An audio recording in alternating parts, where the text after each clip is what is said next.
Hey, what's going on, everyone? This is going to be a quick 2019 Major League Baseball postseason preview. I'm going to try to keep this short because I know baseball has declined in popularity. Most people probably don't care about this video, but let's get right down to it. Tonight we have wild card games, Tuesday and Wednesday. Tonight we have the Washington Nationals taking on the Milwaukee Brewers in Washington. Now, interesting thing about this game is that the Nationals, they haven't been able to get out of the first round. And we'll finally see if they could this does count as a round to see if they could get out of the wild card game. They usually leave their fans somewhat disappointed in the playoffs each and every year. Bryce Harper leaves the Nationals, but the Nationals improved their pitching. Their lineup got even better. I think the Nationals are a much better team. They're more well-rounded now, even without Bryce Harper. So they have the home field advantage against the Milwaukee Brewers. And, Brewers been kind of puzzling. Down the stretch, they've been playing some of the best baseball of the year. But, arguably the MVP of the season, Christian Yelich, will not be playing. Lorenzo Cain is coming into this with a very severely sprained ankle, one of their best players. And then Ryan Braun's coming into this with a calf strain. So I don't see how he's going to run the bases with the calf strain. You guys remember what happened to Kevin Durant in the finals.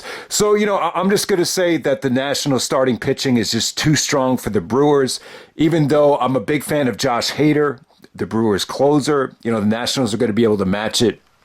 If Scherzer goes out there, Scherzer's been one of the best pitchers of the decade. He's been kind of hurt this season, but if he goes out there and he can do what he does during the regular season, maybe throw 7 or 8 innings, he saves Strasburg to finish and close in the 9th. It's just too much firepower for the Nationals. You got great firepower with the pitching, and then guys like Rendon, Trey Turner, Soto. They just got too much of a killer lineup.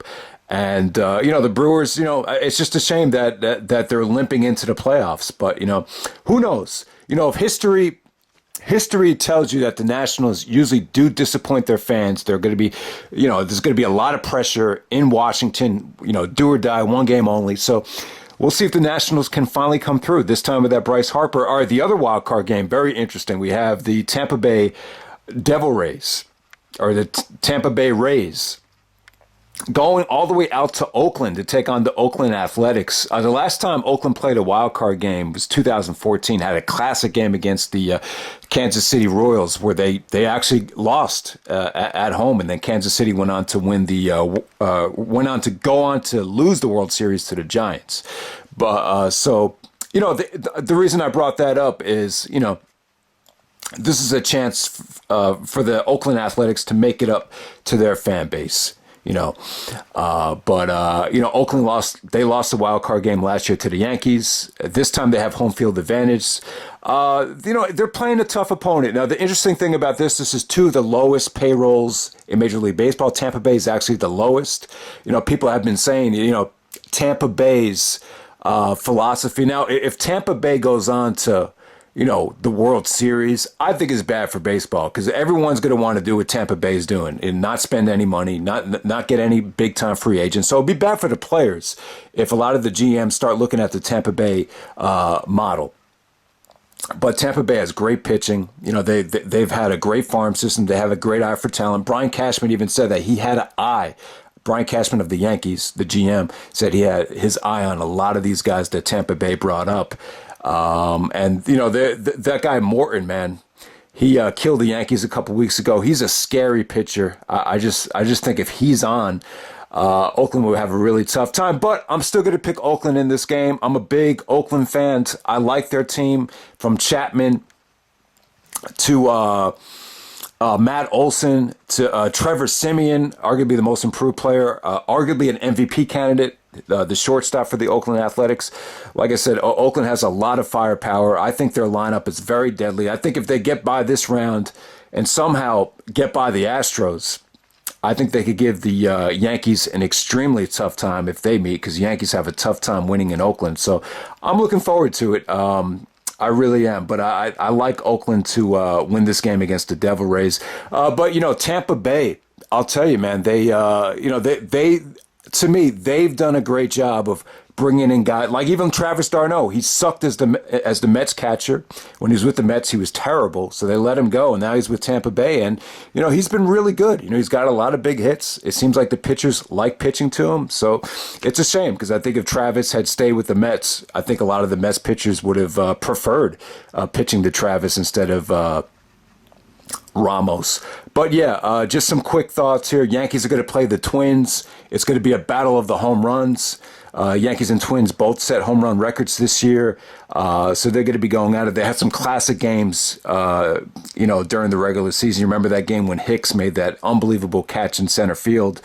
This should definitely be a fun series. History shows you that the Yankees have owned the Twins, even going back to the classic days of Babe Ruth and, going back 100 years ago. So we'll see the Twin, Sports Illustrated did an article saying that the Twins are going to be next up as far as like curses go. The Twins did win in 1991. It's not that long ago, but, there's talk of the Twins being cursed. And, I don't think this is going to be an easy series for the Yankees. I'm very worried about the Yankees. I'm not exactly a Yankee fan. I'm more of a Met fan, but I respect the Yankees. I like the Yankee way. I like how the whole guy's accountable. I like how they're not cheap. I like how they, spend money. And then, they've really have had a great eye for talent in the farm system. I'm a big fan of Cashman. I love Aaron Boone. I love Joe Girardi.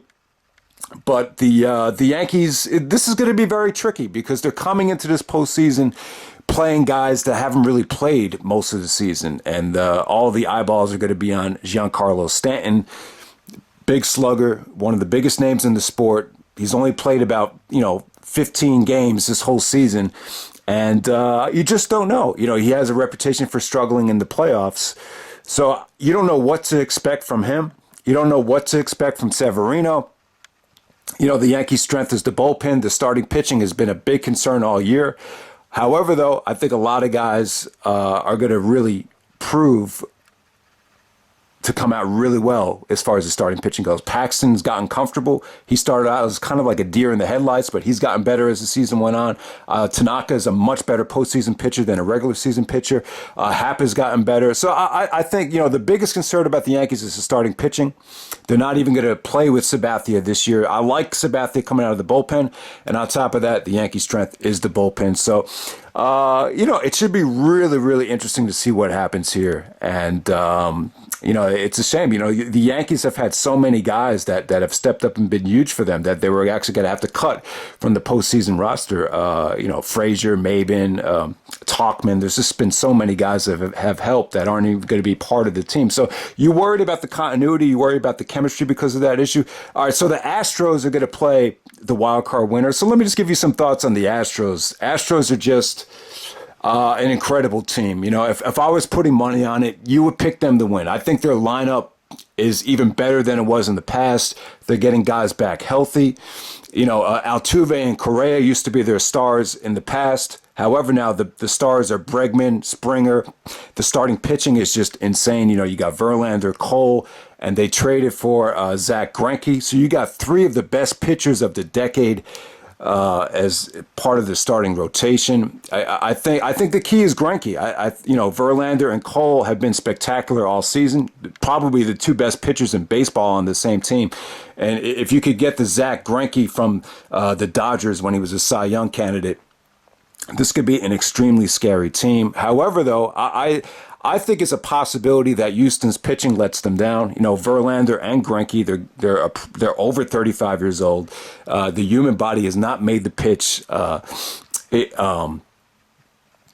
long extended periods of time. So you just never know as far as, guys pitching into their mid to late 30s when their bodies are going to shut down on them. So it's not a guarantee. I would say that on paper, though, Houston looks scarier than they've ever had in the past. All right, so let's go to the National League. You got the St. Louis Cardinals winning the National League Central to take on the Atlanta Braves. The key in this series is Flaherty.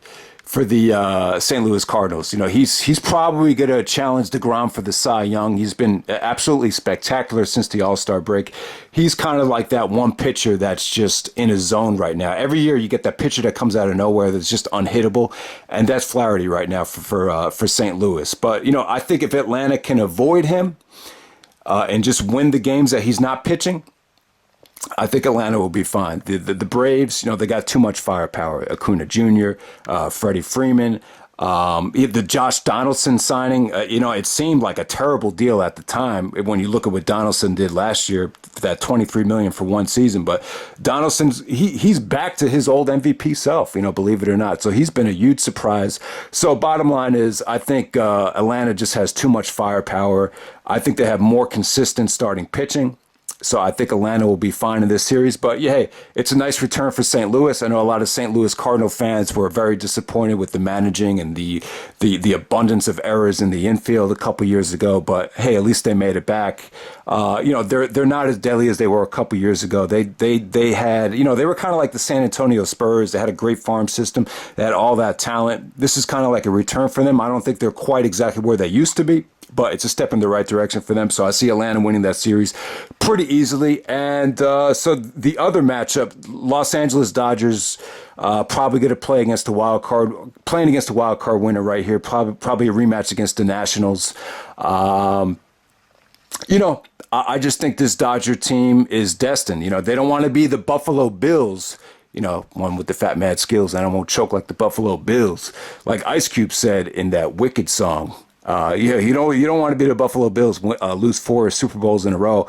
So they're going to try to get to the World Series for the third time, and maybe the third time's the charm. Like I said, guys, I think this is the best Dodgers team. I like the fact that Seager is back at shortstop and not having the Rental and Machado. I think that adds to the continuity and the chemistry. I like the fact that Puig's not there. I think Puig was more of a distraction. Especially going into the playoffs, they're a little bit more rounded as far as the lineup goes with Jeff Pollock, a monster slugger from the Arizona Diamondbacks that they brought in. I think he's definitely helped. Cody Bellinger had gotten even better since last year. So I just think they're a much more deadlier team. Plus, this is the first year where Kershaw isn't really their best pitcher. So I like that. I think going into the playoffs, Kershaw doesn't feel the pressure that he did years and years ago when everything rested on his shoulders. So, they starting pitching is deadly. Bullpen is deadly. They're pretty much well-rounded all the way around. So I like the Dodgers to get back to the World Series. Probably see a rematch between Dodgers and Houston. If I had to put money on it, that's probably what you're going to see. However, though, I love to see Dodgers and Yankees. I think that'd be a red-hot atmosphere. And if Dodgers and Yankees does happen and it doesn't generate any interest from the fans, then at this point it's like, what will? I think we need to take a serious look at how to fix baseball. I kind of know exactly what the problem is, but I'm not going to get into it now. But I hope you guys enjoy the postseason. That's my postseason thoughts. I'm really excited about the playoffs. I think baseball is a great game. And yeah, man, I'm just really looking forward to it. Let me know what you guys think. Have any predictions? And I'm out. All right.